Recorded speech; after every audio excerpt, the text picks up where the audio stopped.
صباح الخير او مساء الخير على حسب التوقيت اللي بتتفرج بيه على الفيديو. ازيكم عاملين ايه؟ النهارده بقى نحضر نفسنا عشان عندنا النهارده اخر يوم امتحانات. يلا بينا نشوف اللبس والفطار وكمان نجهز الحاجات اللي هنروح بيها الامتحان. خليكم معانا لاخر الفيديو.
اخيرا خلصت الترم الاول. الترم كان رخم وماده كانت رخمه، بس الحمد لله عدى على خير.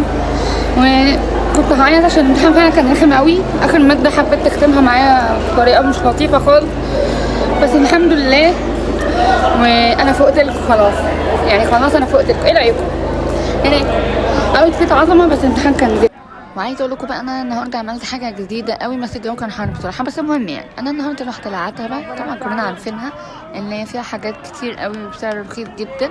هي عباره عن مكان اوبن قوي مليان كل حاجه، جزم وشنط ولبس واكسسوارات وهدوم بيت وكل حاجه. فبجد عجبني الحاجات قوي، بس الحقيقه ما اشتريتش، انا كنت رايحه اتفرج. فيلا بينا بقى عشان اوريكم الحاجات اللي موجوده. واغلى بوت هنا ب 200 و 250 جنيه، انتوا متخيلين يا جماعه؟ يعني كل الحاجات، كمان الجزم السيلفر والجزم التواريه والجزم الكاجوال والسماي، كل الحاجات دي بجد ما بديش عن 300 جنيه كمان. خليكم بقى معايا في الفيديو وشوفوا العتبة زي ما انتوا بتحبوا. ده بقى المول بتاع اللبس، مول حقيقي جوه الشارع، انتوا متخيلين العظمة بجد؟ يعني شارع جوه مول كبير بالحجم ده، واصلا المدخل بتاعه صغير جدا، بجد حلو قوي. وعنده كل حاجة، هدوم بيت، هدوم سواريه، هدوم كل حاجة، كل حاجة بجد. زي ما احنا شايف برضو في هدوم عمرات، كل حاجة.